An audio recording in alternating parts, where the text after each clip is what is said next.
उसके अंदर स्वर भी है, उसके अंदर आकर्षण की स्थिति भी है, उसके अंदर कई सारे राग भी हैं, लेकिन सारे गुणों से युक्त होते हुए भी वंशी स्वयं नहीं बजती है। ठाकुर जी बजाएंगे तो बजूंगी, ठाकुर जी स्वर पिरोएंगे तो गुण प्रकट करूंगी। हम लोग कैसे हैं, जो गुण नहीं है उसको भी प्रकट करते रहते हैं और अपने गुण का केवल विक्रय ही करते, बेचते हैं हम अपने गुणों को। कोई अपनी सुंदरता बेच रहा है, कोई अपना यौवन बेच रहा है, कोई अपने गायन बेच रहा है, कोई अपना पाक शास्त्र बेच रहा है, कोई किसी प्रकार, सब विक्रय कर रहे हैं हम संसार में।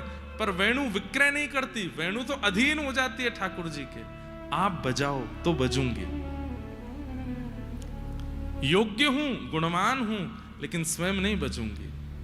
आपके अधीन हूं नाथ, आप चाहोगे तो बजूंगी।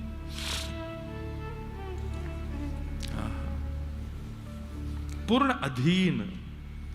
अरे हम गोपी हैं ऐसी नहीं है हम, इसलिए तो ठाकुर जी के अधर पर नहीं बैठ पाती।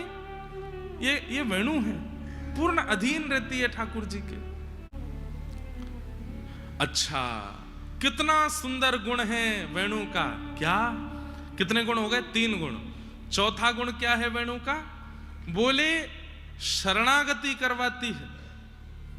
कितनी अच्छी बात है, बहुत ध्यान से सुनना। गोपियां कह रही हैं स्वर वंशी में प्रकट होता है, राग वंशी में प्रकट होता है, मोहित व्यक्ति वंशी सुनकर के ही होता है, लेकिन प्रेम वंशी से नहीं, बजाने वाले से हो जाता है। मतलब कैसी शरणागति कराती है?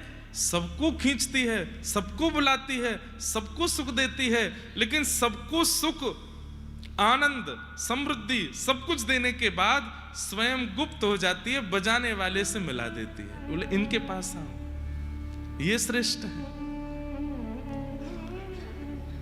ये वेणु का चौथा गुण है कि वो शरणागति कराती है। अभी हम कथा कर रहे हैं तो निश्चित है कथा सुनाने वाले के प्रति सूक्ष्म आकर्षण बन जाता है। इसमें हमारी ही गैर उपलब्धि है, इसमें हमारा ही घाटा है कि आप कथा सुन के हमसे प्रेम करने लगे या हमारे प्रति सूक्ष्म आकर्षण बनना है। ये हमारे लिए बहुत घाटे की बात है।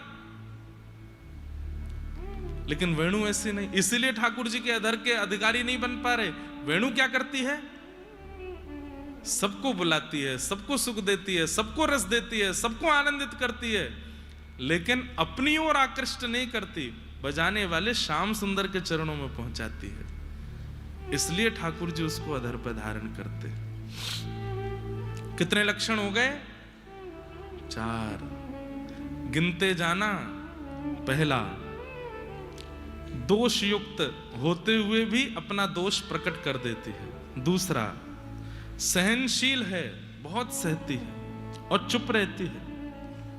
तीसरा, पूर्ण अधीन है, गुणवान होते हुए भी स्वयं नहीं बचती, ठाकुर जी के अधीन रहती, आप चाहो तो मुझे बजाओ।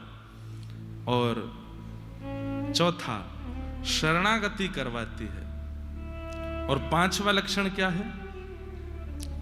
5वां लक्षण है वेणु का, इकट्ठा नहीं करती, कुछ भी संग्रह नहीं करती।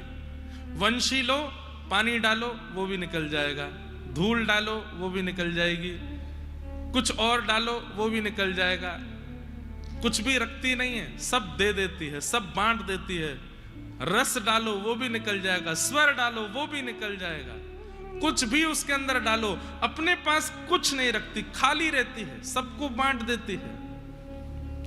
संग्रह ना करना, ये वेणु का 5वां लक्षण। ऐसा नहीं है कि वेणु गिनी हुए, इसमें केवल भैरव राग ही बजेगा, इसमें केवल मालकोशी बजेगा, इसमें केवल भोपाली बजेगा। नहीं, आप किसी भी वेणु में कोई भी राग बजाओ, सब बज जाते हैं, लेकिन किसी को भी अपने पास इकट्ठा नहीं करती, सबको दे देती है, बांट देती है। और यही गुण कृष्ण को प्रिय है, इसीलिए अधर पर बैठती है। 5 गुण। इस वेणु का अगला गुण क्या है? अंतिम गुण और सबसे सुंदर गुण वेणु का क्या है? इससे किसी को डर नहीं लगता। वंशी से कोई भयभीत नहीं होता, वंशी से सब प्रेम करते हैं, सब आनंदित होते हैं, सबको प्रेम है इसके साथ। इसलिए ठाकुर जी को प्रिय है। जो अभय दान करे पूरे विश्व को, वो ठाकुर जी के अधर पर बैठता है। वंशी से कोई नहीं डरता। बालक को सुनाओ स्तब्ध हो जाएगा, बूढ़ों को सुनाओ आनंदित हो जाएंगे। अरे कामी, क्रोधी, लोभी, मोही कैसे भी अवगुण युक्त क्यों ना हो, संसार के विषादों में पड़ा भी क्यों ना हो, वेणु की ध्वनि यदि सुन ले तो एक बार को नेत्र बंद हो जाएंगे, कान खुल जाएंगे। इससे किसी को भय नहीं लगता। बल्कि वंशी का निर्माण तो अभय प्रदान करने के लिए स्वयं कृष्ण ने किया। एक दिन गैया से भगवान ने पूछा कि तो को कोई ते डर तो ना लगे ब्रजमंडल में? तब गैया बोली कोई ते डर ना लगे, अकेले या बांस ते डर लगे। जो भी या बांस को अपने हाथ में ले ले तो गैया के ना हम चारों चर पामे, ना हम घास खा पामे, ना हम वन में विचरण कर पामे, ना हम दूध पिवा पामे, हमें या बांस ते डर लगे। ठाकुर जी बोले अच्छा, जा बांस ते तो को डर लगे, वही बांस ते तो को प्रेम कराऊंगा। और जैसे ठाकुर जी ने एक हाथ से छुआ 3 छिद्र प्रकट हुए, दूसरे हाथ से छुआ 3 छिद्र और प्रकट हुए, अधर पर जैसे ही रखा 1 छिद्र और प्रकट हुआ, और जैसे ही प्राण पिरोए वंशी बचने लगी, बिना हाथ लगाए गैयाओं के थन से दूध प्रवाह होने लगा। ठाकुर जी बोले अब तो भय ना लगो।